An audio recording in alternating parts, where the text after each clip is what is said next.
अस्सलाम वालेकुम, मैं हूँ आपका host Rashid Hanif time turning. मेरे साथ आज मौजूद हैं एसएसपी उमरकोट डॉक्टर अब्दुल खालिक पीरज़ादा साहब। आज हम इनसे जो है कई बातें करेंगे और इनसे मालूमात करेंगे। उमरकोट ज़िला जो है एक बड़ा क्राइम के अंदर जो है बढ़ती हुई क्राइम के अंदर बदअमनी में यहाँ पर बहुत इजाफा हो रहा था। चोरी डकैती मंशियात के अड्डे और इनकी तैनाती के बाद जो है वो चोरी डकैती और जराइम में बहुत कमी आ गई है और काफ़ी हद तक कमी आई है। इन्होंने मंशियात के अड्डे जो है वो ख़त्म कर दिए हैं। इनसे जानेंगे हम डॉक्टर अब्दुल खालिक पीरज़ादा साहब से। अस्सलाम वालेकुम सर, वालेकुम कैसे हैं सलाम। आप? खैरियत से सर? अल्हम्दुलिल्लाह, आप कैसे सर हैं? खैरियत से? बताइएगा कि आपकी तैनाती कब हुई और आपकी तैनाती के बाद फिर जो है वो आपने कितने जराइम पेशा अफराद गैंगवार जो है गिरफ्तार किए और मज़ीद आपका क्या प्लान है? जी बिस्मिल्लाहिर्रहमानिर्रहीम। जी मैं यहाँ पे डिस्ट्रिक्ट उमरकोट में 9 सितंबर पे मेरी यहाँ पे तैनाती हुई थी। और उमरकोट एक मुख्तलिफ ज़िला है, इसके डायनामिक्स बिल्कुल डिफरेंट है आम ज़िला से।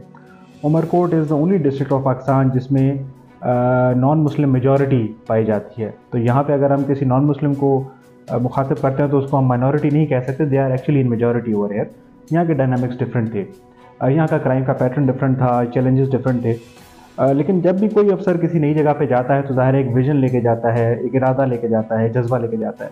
तो इसी जज्बे के साथ आए थे कि जब यहाँ पे आएंगे तो न सिर्फ क्राइम पे कंट्रोल करेंगे बल्कि जो सोशल क्राइम्स हैं जिसके अंदर गुटखा मावा मंशियात कैबा खाने जुआ खाने वगैरह शामिल हैं, उन पे भी क्रैकडाउन किया जाएगा। और अल्हम्दुलिल्लाह ये हमने न सिर्फ कहा बल्कि करके दिखाया। आपने देखा कि डिस्ट्रिक्ट उमरकोट के अंदर से जो सोशल क्राइम था अल्हम्दुलिल्लाह उसका तकरीबन ख़ात्मा हो चुका है। और इस बात का इदराक पूरे उमरकोट के अवाम भी अल्हम्दुलिल्लाह कर रहे हैं। क्राइम पे अल्हम्दुलिल्लाह हम कंट्रोल लेके आए हैं। जो बड़े गैंग्स थे नामी ग्रामी, उनको अरेस्ट किया गया, उनके खिलाफ एफआईआर रजिस्टर की गई। They are behind the bars ना, वो जेलों में, अब वो लोग, उनसे रिकवरीज की गई और जो हकीकी मालकान थे उन तक पहुँचाई गई। और ज़ाहिर है पुलिस ऑफिसर्स और तमाम हमारी नफरी, तमाम जवान, तमाम ऑफिसर्स कोशिश करते हैं। मीडिया का इसमें तमाम इम्पोर्टेंट रोल है कि जो भी इस तरह के इवेंट्स होते हैं, इस तरह की चीज़ें होती हैं, उनको हाईलाइट करते हैं। हमारे नोटिस में चीज़ें आती हैं तो मिलजुल के ये काम करते हैं और अल्हम्दुलिल्लाह इसमें बड़े अच्छे नतीजे हासिल हो रहे हैं। अच्छा सर, ये भी साथ बताइएगा कि आपने यहाँ जुराइम पर काबू पाया, यहाँ के जो शहरी हैं वो भी सराहते हैं आपके इस अमल को कि उनकी नौजवान नस्ल जो है वो गुटखा मावा मैनपुरी और इंडियन जो गुटखा है उसकी वजह से वो जो है वो तबाही की तरफ गमजन हो रहे थे। आपने उनको बचाया है, लेकिन साथ ही साथ इस वक्त भी जो है हमारे मुख्तलिफ इलाकों के अंदर जो है वो कहीं जो है वो मंशात थोड़ी बहुत चल रही है। उसके लिए आपने क्या लायामत जोड़ा है? देखिए जी, यहाँ पे जो मेनस था मंशियात का, जिसमें गुटखा मावा वगैरह भी शामिल हैं, चर्स और बाकी जो भी मंशियात होती हैं, हम बड़ी स्ट्रेटजी के साथ इनके पीछे गए हैं। इनिशियली जो लिस्टें थी वो तैयार की गई कि कौन लोग हैं जो मंशियात फरोशी कर रहे हैं। कैटेगराइज किया गया कि एक कैटेगरी का बंदा कौन सा है जो लेके आ रहा है, जो बिग मैन्युफैक्चरर है या जो लेके आ रहा है बाहर से। फिर उसके नीचे कारिंदे बी कैटेगरी, देन सी कैटेगरी जो इवेंचुअली लोगों को सेल कर रहे हैं, जिन्होंने जो एंड यूज़र को सेल करने वाले हैं। उसके अलावा जो खुफिया हमारी सोर्सेज हैं उनसे इंफॉर्मेशन ली गई, डिफरेंट जो इदारे हैं उनसे इंफॉर्मेशन ली गई और उसके बाद we went against these people और बड़ा स्ट्रेटजी के साथ, सिस्टमेटिक तरीके के साथ गए हैं। मेजॉरिटी जो यहाँ पे काम करने वाले थे, ये जो काला धंधा करने वाले थे, अल्हम्दुलिल्लाह उनको हम पकड़ चुके हैं या वो यहाँ से भाग चुके हैं। एफआईआर रजिस्टर की जा चुकी हैं और अब आपको ये मैं दावे के साथ कहता हूँ कि हमारे डिस्ट्रिक्ट के अंदर फिल वक्त कोई भी गुटखा वगैरह की फैक्ट्री नहीं एग्जिस्ट करती। ये मैं आपको चैलेंज के साथ कहता हूँ, दावे के साथ कहता हूँ। और जो लोग छुप छुपा के कहीं से लेके आ रहे हैं तो उनके खिलाफ भी हमने कमर कसी हुई है, उनके खिलाफ कार्रवाइयाँ हो रही हैं और वो लोग जेलों में जा रहे हैं। और एक एग्जाम्पल सेट हो रही है तमाम लोगों के लिए कि यहाँ पे ये जो काला धंधा है ये नहीं चलेगा। और जो उमरकोट के अवाम है इनका हमारे ऊपर कर्ज है और हमारा फ़र्ज़ है कि हम इनकी मदद करें। और हमारे जो फ़राइज़ हैं उसमें ये बात शामिल है कि अपनी नौजवान नस्ल को इस गुटखा मावा मंशियात और चर्स की लानत से बचाएं। आपकी तैनाती ही के बाद उमरकोट से बड़ी तादाद के अंदर मंशियात का खात्मा हो चुका है और कितनी बड़ी तादाद में आपने मंशियात जो है वो बरामद की और कितने मंशियात फरोश या जुराइम पेशा अफराद को गिरफ्तार किया? देखिए जी, जिस तरह मैंने शुरू में गुजारिश की कि जो भी अफसर आता है किसी नई जगह पे तो एक जज्बा लेके आता है, एक अहद लेके आता है, एक कोशिश करता है, काविश करता है। कामयाबी या नाकामी जो है वो मुंजाने अल्लाह ताला होती है। तो मैं अल्लाह ताला का शुक्रगुज़ार हूँ कि अल्लाह ताला ने हमें कामयाबी दी है और हम कामयाब हुए हैं अपनी एंडेवर्स में, अपनी कोशिशों में। और आपके तवज्जुह से, आपके चैनल के तवज्जुह से उमरकोट के अवाम से एक दफ़ा फिर ये प्रॉमिस करेंगे कि जब तक यहाँ पे हैं इंशाल्लाह ताला ये जो गुटखा, मावा, नारकोटिक्स और ये फजूलियात हैं, इनको यहाँ पे हम इंशाल्लाह ताला कदम नहीं जमाने देंगे और इनके खिलाफ कार्रवाइयाँ जारी रखेंगे। अच्छा सर, आपको पुलिस ही क्यों अच्छी लगी? आपने पुलिस किस वजह से ज्वाइन की? राशिद भाई, आपका बड़ा अच्छा क्वेश्चन है। देखिए, मैं अक्सर दोस्तों से बात करता हूँ कि जो पुलिस की सर्विस है या पुलिस की नौकरी है वो आम नौकरी नहीं है। पुलिस की सर्विस इट्स अ लाइफस्टाइल। एक जब पुलिस वाला है तो वो जब सुबह को उठ रहा है तब भी वो पुलिस वाला है, जब दफ्तर में आ रहा है तब भी पुलिस वाला है, दफ्तर के बाद जब वो घर वापस जा रहा है फैमिली के साथ तब भी वो पुलिस वाला है। ये आपका काम, मकसद कहने का ये है, 24 घंटे चलता रहता है। तो पुलिस की नौकरी नहीं है, पुलिस का एक लाइफस्टाइल है जो आपको अडॉप्ट करना पड़ता है। और पुलिस का शौक़, ये वर्दी पहनने का शौक़ शुरू से था।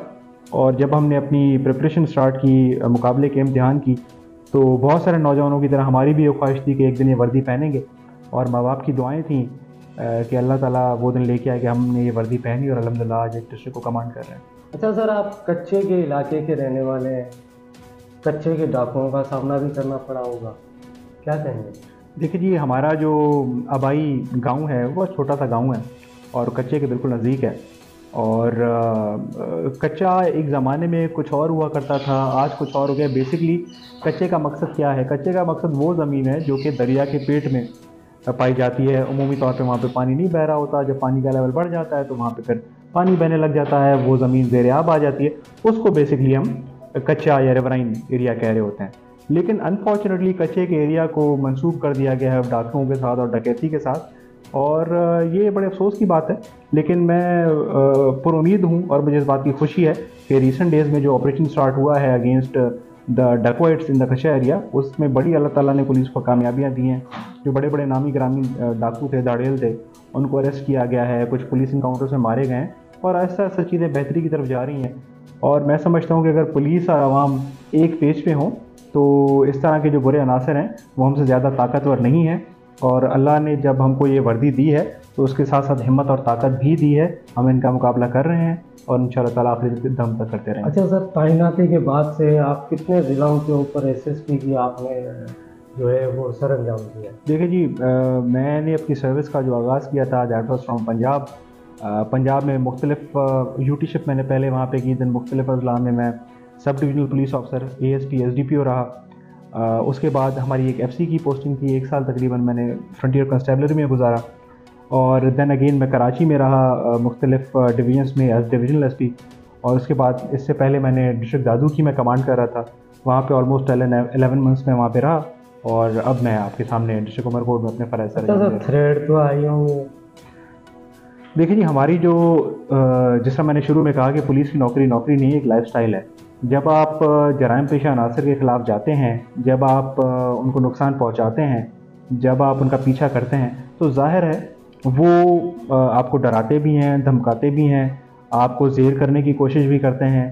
और अगर आप वो ये समझते हैं कि जी ये ऑफिसर दिलेर है, बहादुर है और हमारे डराने में नहीं आ रहा, तो मुख्तलिफ हरबे यूज़ करते हैं आपको ज़ेर करने के लिए। लेकिन जिस तरह मैंने गुजारिश की कि अल्लाह ने जब ये वर्दी दी है तो उसके बाद हिम्मत और ताकत भी दी है और ये जराइम पेशा अनासर हैं, इनका मुकाबला कर रहे हैं, करते रहेंगे। और इस अज़म और उम्मीद के साथ कि इंशाअल्लाह ताला वो दिन आएगा जब हमारे माशरे से ये जो बैड एलिमेंट्स हैं, क्रिमिनल एलिमेंट्स हैं, उनका मुकम्मल तौर पर ख़ात्मा हो जाएगा और हमारा मुल्क भी तरक्की याफ्ता ममालिक की सफ़ में शामिल होगा। अच्छा सर, आपने कितने जराइम पेशा अफराद के ख़िलाफ़ या डाकुओं के ऑपरेशन के अंदर आपने शिरकत की? देखिए जी, बेतहाशा है तो यकीन माने कि याद भी नहीं है। मेरी शुरू से कोशिश रही है कि जब कोई भी ऑपरेशन होता है या कोई भी हम एक्टिविटी करते हैं तो any officer should lead from the front. कच्चे के एरिया में भी मैं खुद गया हूँ, ऑपरेशंस किए हैं, मुख्तलिफ ऑपरेशंस करते रहे हैं और अल्लाह ने उसमें कामयाबी भी दी हैं। बेतहाशा है वो तो अब याद भी नहीं है। मेरी कोशिश यही होती है कि always lead from the front. Sir, और आपने शादी लव मैरिज की या अरेंज मैरिज? हनीफ भाई, लव प्लस अरेंज समझ लें। और मैं अल्लाह ताला का शुक्रगुज़ार हूँ कि he has blessed me with a very loving, understanding, mature life partner और मैं अल्लाह ताला का बड़ा शुक्रगुज़ार हूँ। बच्चे आपके गांव होंगे, आप यहाँ पर हैं, बस उनको परेशानी तो होती होगी। फिर अगेन वही बात आ जाती है कि पुलिस की नौकरी नौकरी नहीं, लाइफस्टाइल है। और जब आप वो लाइफस्टाइल अडॉप्ट कर लेते हो तो आपके अहले खाना, आपकी फैमिली, वो लोग भी आहिस्ता आहिस्ता ये बात समझ जाते हैं कि ये बंदा जितना हमारा है उतना ही इस मुल्क मिल्लत का भी है, उतना ही इस डिपार्टमेंट का भी है। तो they have become use to this now. अच्छा सर, मुझे ये भी बताइएगा कि आपके वालिद साहब जो है वो क्या करते हैं? जी, my father he is a retired government servant. वापडा में वो ड्यूटी सर अंजाम देते थे, सीनियर पोजीशन पे रिटायर हुए और आजकल रिटायर्ड ज़िंदगी गुजार रहे हैं। अच्छा सर, आप उमरकोट तैनात हुए हैं, आपका क्या अज़म है? देखिए जी, जिस तरह मैंने शुरू में आपसे कहा कि उमरकोट जो डिस्ट्रिक्ट है, it's a different district. The dynamics of Umarkot are very different from other districts of Pakistan. यहाँ पे चैलेंजेस मुख्तलिफ हैं। तो अज़म, इरादा, कोशिश, काविश यही है कि यहाँ के जो आवाम हैं उनकी खिदमत की जाए, उनके जो मसाइल हैं, ख्वाह वो क्रिमिनल नौइयत के हों या सोशल नौइयत के हों, उनको हल किया जाए। और इस बात का एहसास दिलाया जाए कि पुलिस ऑफिसर्स के और उनके दिलों के दरवाजे जो हैं वो आवाम के लिए खुले हैं। We are basically public servants, public के हम सर्वेंट्स हैं, पब्लिक के नौकर हैं, जो कि इसमें कोई यानी कि इबाहम की बात नहीं है।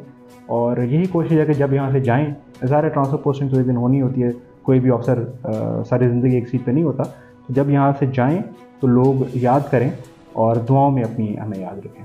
बच्चे याद तो करते होंगे? डेफिनेटली जी, वो पुलिस ऑफिसर्स जो हैं वो बहुत ज़्यादा बिजी रहते हैं। एक छोटे से छोटे रैंक का अफसर हो, जवान हो, या बड़े से बड़े रैंक का अफसर हो, तो उनकी लाइफ बहुत बिजी होती है। 24/7 जॉब है। इस तरह नहीं है कि इतवार का दिन है तो जी मैं काम नहीं करूँगा, या इतवार का दिन है तो मैं फ़लाँ जगह पे नहीं पहुँचूँगा, ईद का त्यौहार है, खुदा न खासा कोई मसला हो गया तो मैं उसको टेक केयर नहीं करूँगा।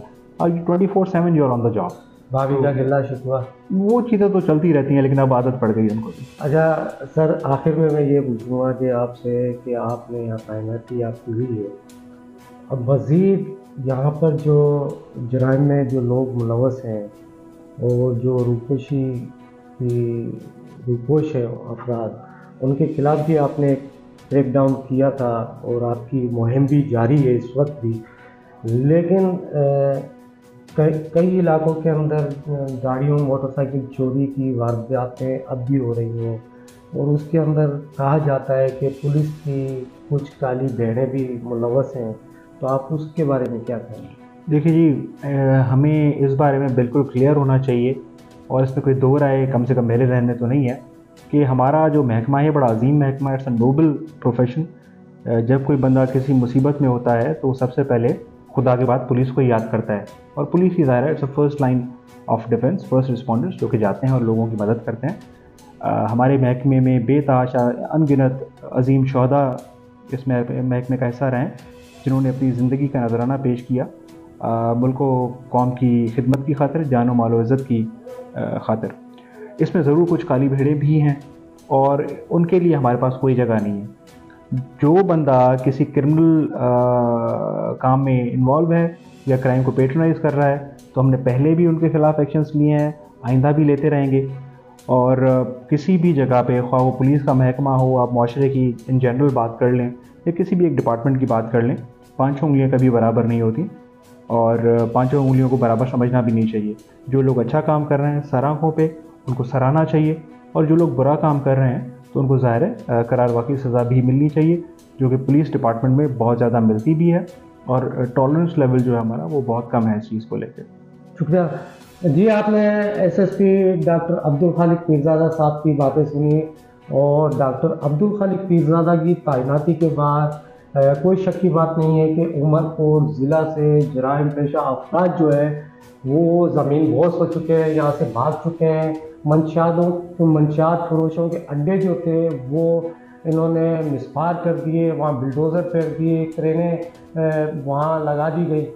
और डॉक्टर अब्दुल खालिक पीरज़ादा से उमरकोट के शहरी बहुत सी उम्मीदें जो है वो वाबस्ता रखते हैं। इंशाल्लाह नेक्स्ट वीडियो तक अपने राशिद हनीफ को इजाज़त दीजिए।